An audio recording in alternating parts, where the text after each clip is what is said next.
আসসালামু আলাইকুম। নিয়মিত বাংলা সংবাদে আপনাদের স্বাগতম। শুরুতেই থাকছে শিরোনাম, এরপর বিস্তারিত। 2009 সাল থেকে 2024 সাল গুম, খুন ও মানবাধিকার লঙ্ঘনের এই মূল হোতারা। আরও থাকছে যে কারণে হাসিনাকে নির্দোষ প্রমাণে ভারত মরিয়া হয়ে উঠেছে। এবং সবশেষ জানিয়ে দেব, ভারত অভিন্ন নদীর পানি ছাড়ার ক্ষেত্রে আগে সতর্ক করেনি, এখন বাদের পরিবর্তে বাদের সময় এসেছে আমাদের, বলছেন উপদেষ্টা রিজওয়ানা হক। এতক্ষণ শুনছেন সংবাদ শিরোনাম, এবার জানুন পুরো বিস্তারিত। যে কারণে হাসিনাকে নির্দোষ প্রমাণে ভারত মরিয়া। বিশ্বে যা কিছু মহান সৃষ্টির চিরকল্যাণকর, অর্ধেক তার করিয়াছে নারী, অর্ধেক তার নর।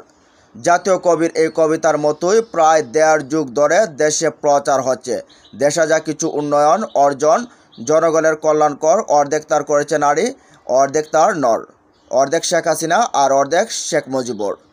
ছাত্র জনতার অভ্যুত্থানে গুম, খুন, অত্যাচারী, জুলুমবাজ, আয়না গড়ের প্রতিষ্ঠাতা, গণহত্যাকারী শেখ হাসিনা পালানোর পরও ভারত প্রচার করছেন শেখ হাসিনা কোনো অন্যায় করেনি, তিনি মহান নেত্রী এবং তার কোনো ভুল নেই। বাংলাদেশে ভয়াবহ অবস্থার সৃষ্টির জন্য দায়ী গ্যাং অফ 4। 4 জনের পরামর্শে শেখ হাসিনা ঢাকাকে রক্তে ভাসিয়ে রাজপথে এত মানুষ গুম খুম করে দিল্লি পালিয়েছেন। বাস্তবে কি তাই বলে?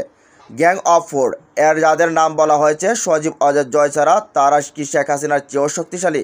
তারা কি শেখ হাসিনাকে জনগণের রক্তের উপর দাঁড়িয়ে 2014 সালের প্রার্থী ভোটারবিহীন নির্বাচন, 2018 সালে ভোটের আগের রাতে ব্যালটে সিলমারা নির্বাচন, 2024 সালে ডামি প্রার্থী নির্বাচন করতে হাসিনাকে বাধ্য করেছিল? গত জুলাই আগস্টে ঢাকাসহ সারা দেশে কয়েকশো মানুষকে হত্যার জন্য পুলিশ বাহিনীকে প্রকাশ্যে গুলি করার নির্দেশ দিয়েছিল। মানবাধিকার লঙ্ঘনকারী, গণহত্যাকারী শেখ হাসিনাকে ঊর্ধ্বে তুলতে ভারত আর কত মিথ্যাচার করবে? ভারতের গণমাধ্যমগুলো বাংলাদেশ নিয়ে একের পর এক মিথ্যে ভরা তথ্য প্রচার করছে। বাংলাদেশের জনগণ নয়, শেখ হাসিনাকেই যেন তাদের সবচেয়ে বেশি প্রয়োজন। হাসিনার নেতা তিনি, মানুষ অন্যরা কিছু নয়। ভারতের কিছু গণমাধ্যমের খবর সম্প্রতিকীয় দেখে সেটাই মনে হচ্ছে। ভারতীয় সংবাদপত্র দ্য ইন্ডিয়ান এক্সপ্রেস গত বৃহস্পতিবার প্রকাশিত একটি প্রতিবেদনে আওয়ামী লীগের এক নেতার বরাত দিয়ে দাবি করা হয়েছে শেখ হাসিনার স্বৈরাচার হওয়ার পেছনে 4 জন ব্যক্তি দায়ী। এদের মধ্যে রয়েছেন শেখ হাসিনার পুত্র সজীব, অজয়, জয়, সালমান এফ রহমান, আসাদুজ্জামান খান কামাল ও ওবায়দুল কাদের। এই 4 নেতার কুমন্ত্রণায় শেখ হাসিনা নাকি এত মানুষ হত্যা করেছে। বাস্তবতা কি? শেখ হাসিনা কি কারো কথায় চলেন? তিনি তো 15 বছর ধরে নিজেদের অধীনস্থ হিসেবে প্রতিষ্ঠা করার চেষ্টা করেছেন। দেশের যা কিছু ভালো শেখ হাসিনা ছাড়া কেউ বুঝে না। শুধু কি তাই, 15 বছরে ভারতের নাচের পুতুল হাসিনা দেশবাসীকে বুঝিয়েছেন তিনি সব জানতা, তিনি সব কিছু জানেন এবং বুঝেন। তিনি এবং তার পিতা শেখ মুজিবুর রহমান কখনো কোনো কাজে ও সিদ্ধান্তে ভুল করেন না। প্রবাদে রয়েছে, জানুয়ারির পর দুলনা থেকে মৃত্যুর আগ পর্যন্ত, জন্মের পর মৃত্যুর আগ পর্যন্ত মানুষ শেখার শেষ নেই। কিন্তু 15 বছরে শেখ হাসিনা পরিস্থিতি সৃষ্টি করেছিলেন যে তিনি সব জানেন, সব বিষয়ে তিনি সবার চেয়ে বেশি অভিজ্ঞ। বাংলাদেশে তিনি ছিলেন একমাত্র ব্যক্তি, তার কোনো শেখার প্রয়োজন ছিল না। 1974 সালে যুবলীগের জাতীয় সম্মেলনে শেখ ফজলুল হক মনি দাবি করেন, বলেছিলেন, বাংলাদেশে আমরা আইনের শাসন চাই না, বঙ্গবন্ধুর শাসন চাই। শেখ মুজিবুর রহমান বাকশাল গঠন করে তার নিজেদের শাসন প্রতিষ্ঠা করেছিলেন। পিতার হাত ধরে ভারতের শাসকদের প্রকাশ্যে অপ্রকাশ্যে সমর্থকে কাজে লাগিয়ে শেখ হাসিনা একক নেতৃত্বে বাংলাদেশে কার্যত ভয়ঙ্কর মাফিয়া রাষ্ট্রে পরিণত করেছিলেন। চিলির স্বৈরশাসক জেনারেল পিনোসে, পানামার লৌহমানব ম্যানুয়েল অ্যান্তোনিও নরিয়েগা, জিম্বাবুয়ের প্রেসিডেন্ট রবার্ট মুগাবে, ফ্রান্সের কুখ্যাত রাজা লয়ের মতোই স্বৈরশাসন কায়েম করেছিলেন শেখ হাসিনা। ফ্রান্সের স্বৈরশাসক রাজা লুই দম্বকি করে বলেছিলেন, আমিই রাষ্ট্র। শেখ হাসিনাও তার পিতাও বাংলাদেশের মানুষকে সেটাই করেছেন। মানুষ খেতে পায় না, চিকিৎসা পায় না, অথচ একজন নিহত ব্যক্তির জন্মবার্ষিকী পালন করে মুরাল নির্মাণে শত শত কোটি টাকা খরচ করেছিলেন। গত 15 বছর দেশে কোনো আইনের শাসন ছিল না। শেখ হাসিনা যা বলতেন সেটাই ছিল আইন। নিম্ন আদালত থেকে শুরু করে উচ্চ আদালতও বিচারের রায় কী হবে তিনি তা ঠিক করে দিতেন।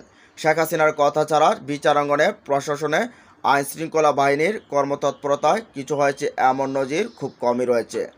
সব কিছুই সিদ্ধান্ত নিতেন তিনি।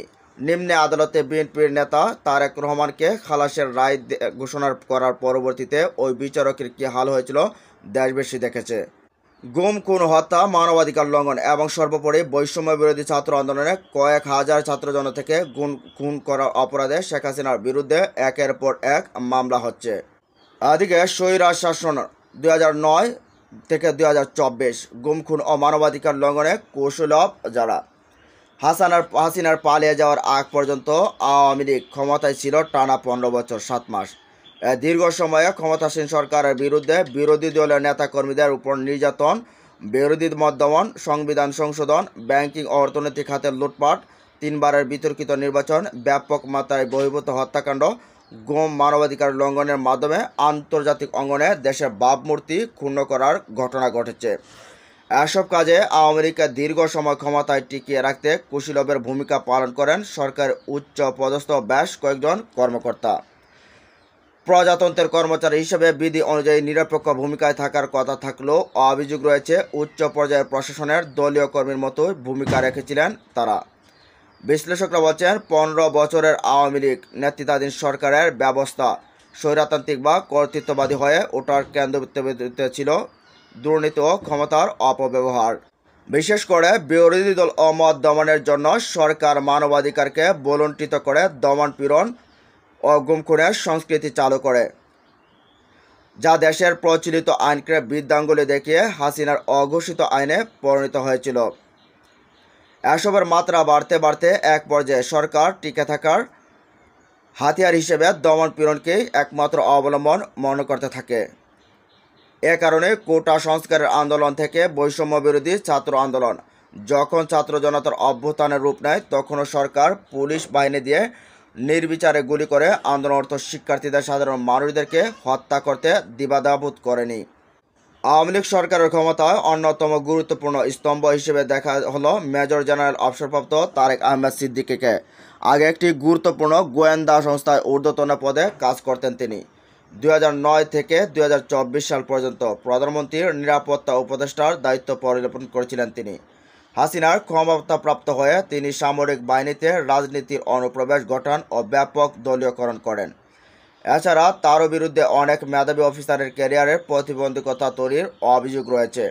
অনেক গুমের নির্দেশদাতা হিসেবে বিভিন্ন সময় তার নাম আলোচিত হয়েছে। 2019 সালে আল জাজিরার এক প্রতিবেদনে তারেক আহমেদ সিদ্দিকীর বিরুদ্ধেও গুম খুনের অভিযোগ আনা হয়। এছাড়াও বহুল আলোচিত গোপন কারাগার আয়নাগর তৈরিতেও তারেক আহমেদ সিদ্দিকীর মুখ্য ভূমিকা পালন করেছিলেন বলে একাধিক সাবেক সেনা কর্মকর্তা দাবি করেন।